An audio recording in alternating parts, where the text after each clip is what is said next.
Happiness is freedom. Freedom is having the choice to spend your time doing things that inspire you. Most people want freedom, but many people don't have a clear objective, a roadmap, or a strategy to achieve it.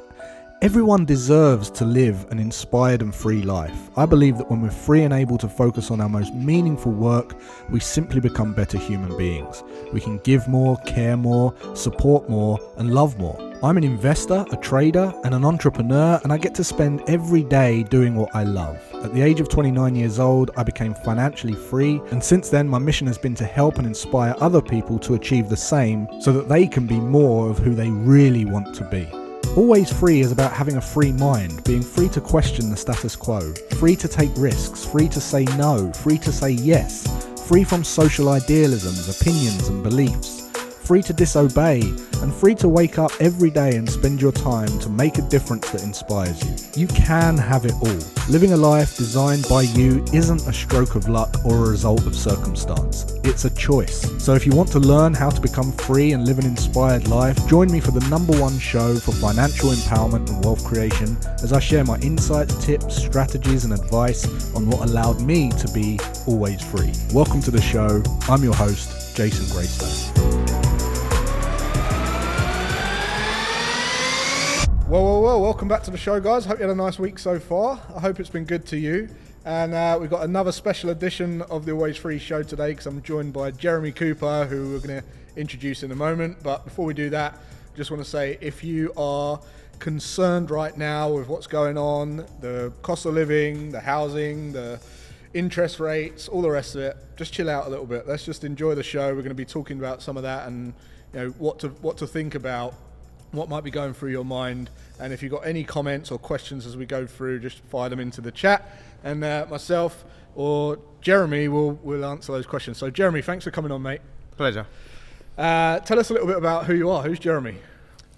So before I start, I've heard the well so many times, and it's quite interesting to hear it from in the room at the same time, but and also not on 1.5 speed. So I'm Jeremy Cooper, so I'm founder of a company called Balanced Life. So basically, we work with individuals, organisations and teams on really all the things that I've learned over my life. And that is achieving high performance, but avoiding burnout and being able to balance the two. Yeah, there's no such thing as work-life balance, but there is an integration you can have, and helping organisations see the benefit for the individual, but also having the individual see there is a different way of living their life without running yourself into the ground. It's really important, and what I'm interested in is where did all that come from? Like, why are you doing that?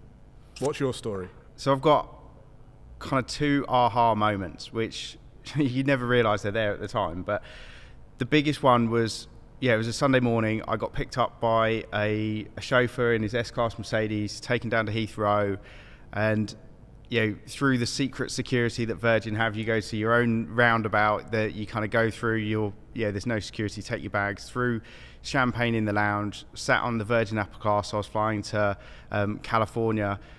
I literally have the photo where I took my Instagram best life, and that was me at my lowest point. And it was, and basically, I chuck it out nice and early, is I had a bathroom anxiety. So I was always panicking that I would need the bathroom. So for anyone that's had that, it turns out there's more people than I realised. Yeah, there always is. The moment your fasten seatbelt sign comes on is 45 minutes of panic because you cannot get up. It's not even like it's going to be uncomfortable. You can't get up. You'll get shouted at. The plane won't take off. And at that moment, I realised I couldn't go on like that. I went to the bathroom just before the seatbelt sign came on, texted my wife, said I can't go on like this.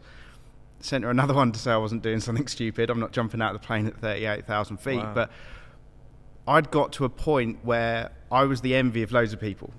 Director in a Fortune 500 company, but I didn't like leaving the house. I had such stress and pressure on myself to succeed, and some of it was the organisation, a lot of it was me, that I just couldn't slow down. I felt like if I stopped working, I wouldn't be a proper person anymore. Like my measure of success would be completely gone.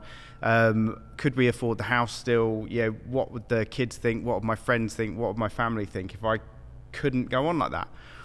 And it was kind of crippling. I talk to people and it's like numb. You're just going through the motions. And I think a lot of people say it, but when you really are, it's brutal. So from that point, I went to the NHS. I don't say that you deal with the anxiety and stuff straight off the bat on your own, but after that, I kind of really went on an exploration, and some of that was with the top side as well. And what do I really want from life? So understanding, what was my purpose? What goals do I really want? So the goal wasn't, my goal in life used to be I wanted to earn $2,000 a month after tax.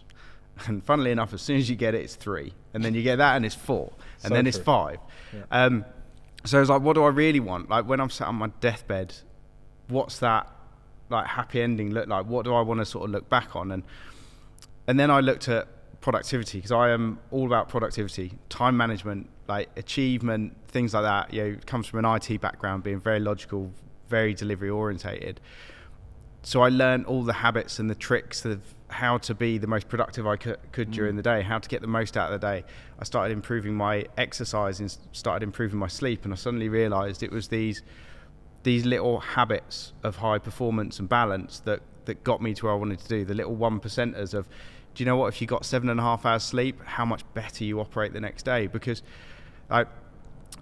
when we have kids, so you have your kids and you go to work and everyone's like, oh, you've got a newborn baby, haven't you? It's like, oh, you must be so tired. And you go, yeah. And they're like, oh, right, don't worry about the meeting. Don't worry. We'll give you a bit more time. We'll give you a bit more resource, right? So then the kids grow up a little bit, and then you just start watching Netflix till 11 o'clock at night. Don't go to sleep. Wake up, feel miserable the next day. Go into the office, tear the meeting down, and you think that's fine. So when you had a child, it's a big problem. When you do it to yourself, it's fine. Yeah. And it was like realizing like sleep is the number one thing people can work on to improve nearly all areas of their life, whether it's performance, whether it's happiness, whether it's productivity. It's like, and weight loss. Like it's all absolute game changer. Yeah. So obviously that sparked a new journey in your life, made you want to, gave you a real passion for helping organizations deal with this and identify this problem, right? So what are some of the impacts? I mean, we're living in a time right now where there's going to be, a lot of people trying to organise their staff in their organisations. They're a bit worried about people leaving. They're worried about being able to pay them all at the moment. Like that's another thing that's now coming up. The rent's going up. People who own these big organisations are paying like $100,000 a month in electricity bills, potentially things like this. And they've got their own problems. So coupled with that, it's like, how do then we keep this organisation above water? How do we, not rock the boat? How do we keep all the employees happy? Where do you start? Start with the individual, right? Or start with the people, because the biggest challenge I've seen and talking to a lot of companies is they say that they have an insurance company and they take the well-being program that the insurance company does. So like once a month you get an email that says like, make sure you go to sleep and here's a tip to drink enough water. Even Siri thinks that's bad. But actually you've got to understand what are the unique challenges. So I've worked with a legal team and they had a challenge with, they are the bottleneck at the end of say a drug launch, because they have to sign off the certain bits, and then it's like system availability. So you have to understand what's unique to the individual and then give them practical tips. And I think that's so important, because the employee's got to feel like the company wants to help them. And I think that's almost half the battle. It's like you will stay with a company that cares about you. One of the fastest ways to burn out is for an individual is working against your values and your goals. Yeah. Now, if you work for an organisation that isn't in line with the values and goals of that organisation, suddenly you're separated from them. So it's starting to bring the people in, take them on that journey. And from a practical side, when we talk to organisations about what we do, so there's productivity habits, there's mindset habits, there's well-being habits. An employee that's got a sense of well-being, I think they're 31% more productive. They on average stay 2 years longer with an organisation. So if you're looking at the Great Resignation, you're looking at staff turnover, it can cost a year's salary to recruit a new person. By the time you've got the recruitment fees, the lost sales, the time to ramp, everyone else training them. Or you can treat your staff well, look after them, make them happy, healthy, and and they'll stay 2 years longer. I think the US spend $1 trillion every year at the moment on staff turnover, so recruitment costs, training, and things like that. So you can make these small little changes for people to want to stay. Because I know when I was stressed and in a bad mood, I'd come into work in a bad mood. Didn't have to have been work related. No. Like the lack of sleep one's a great one. And then I would be frustrated in meetings because I'm in a mood already, or company doesn't do exactly what I want. And what do? Go on LinkedIn, go on JobServe, whatever, start looking at jobs, because the grass is always greener on the other side. Actually, a recent survey, I was at a HR summit, 60% of people that left during the sort of great resignation main period, 60% have got buyer's remorse. They've realised it's not greener on the other side. No. They were just running away, not fixing a problem. Yeah, and I think we're going to see, especially in times like this, all those people that have been chasing the green grass are the ones that are going to be out of work, because it's not about chasing the pay rise now. It's about loyalty, people who are aligned with the values, people who are showing work ethic, and it's going to be those people that are going to be able to all of a sudden not only secure work but charge much more and get paid much more. Because I know for me, I'd rather have less staff and pay them more than loads of staff and pay them less and have all these people on LinkedIn, right, that you can't keep a handle on. But what you said about values is really important, because I always say that you only go to work for you, right? You don't go to work for anyone else. If you had a choice, you might go to work for someone, but most people would just want to do whatever they want all day, right? So you only go to work for you, and that business is serving you. So the reason it's so important to, in my opinion, to employ based on values and alignment of values is because if you can let them see how they're helping your business whilst you're able to help them fulfill more of their values, then that's going to keep them, there's a fair balance there in terms of, I won't look anywhere else because this company's really helping me get what I want and I'm helping them get what they want. And of course you have to reassess that every now and then because people's values change and you have kids or something changes, you want to move abroad or whatever.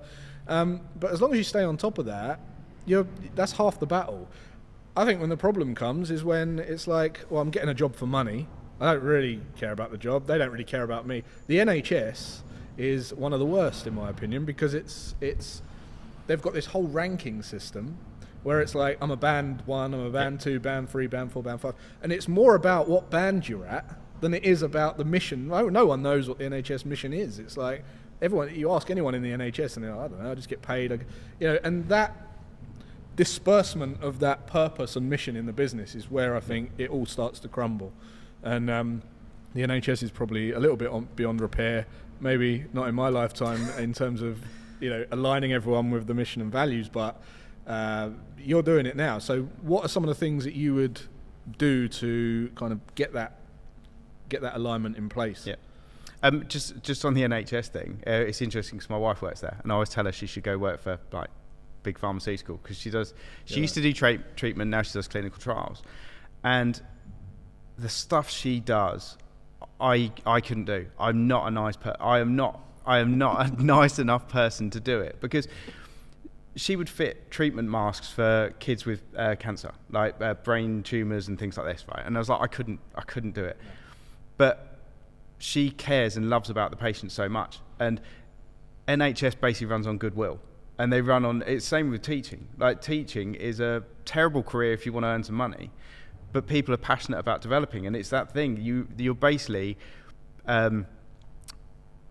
leveraging someone's desire to make an impact on other people for them to work for you, not because you're doing fair exchange, which is what you always talk about. And similarly with when you sort of talk about the workforce, like a lot of people I talk to with traditional companies, they're like, these Gen Zs and millennials, and I think we're both just about millennial. Yeah, I'll take that.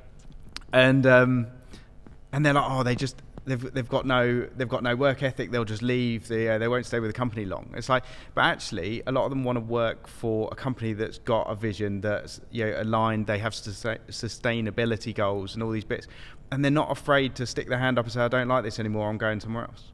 And I think, if you can harness that purpose in those individuals, you have an incredible workforce, because they'll be driven similarly like the NHS does on treating people. the new generation of people will be driven on that purpose, achieving goals. Like a workforce just doesn't become lazy; they just change like their drive. So yeah, fair exchange and give them a true challenging purpose. Yeah. So if like the companies out there that are who would you say is like a typical like prolific, renowned for this issue? What type of industry would that be? Is it IT or is it like the sweet spot I've found is tech sales. Tech sales, right? So you get the. Why is that? So technology is really challenging anyway. You get a lot of introverted people like myself that are highly logical, perfectionists, and will beat themselves up when they get stuff wrong.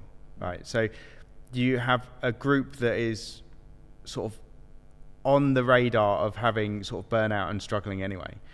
You then add in the continuous move of technology. So yeah, if you ever think you're good at your job in IT, you're not, because the version 1, version 2, version 3 is coming out, and suddenly that's a challenge. Now, if you work in the tech sales side, you obviously work with organizations where when things like COVID hit and everyone pulls their purse strings in, your sales that you thought were coming are gone.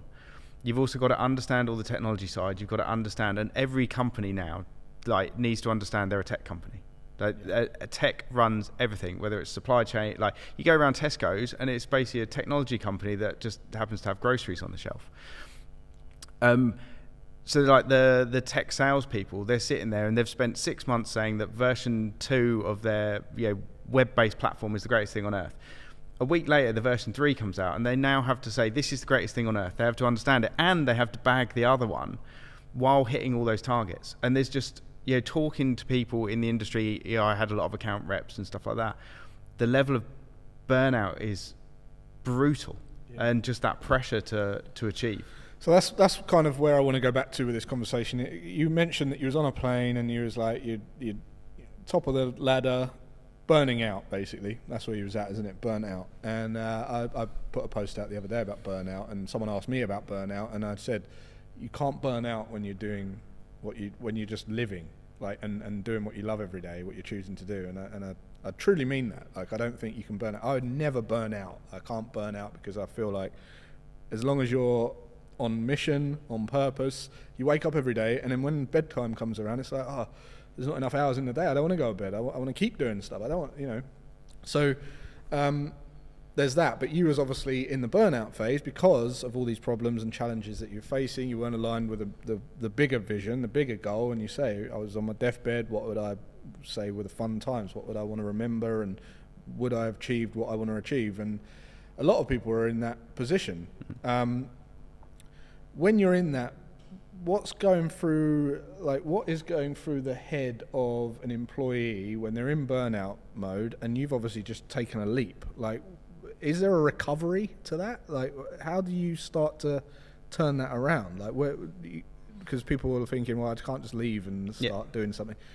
What would you say people could work on to start turning that around? Usually it's like the purpose stuff takes time. You can't just race through that.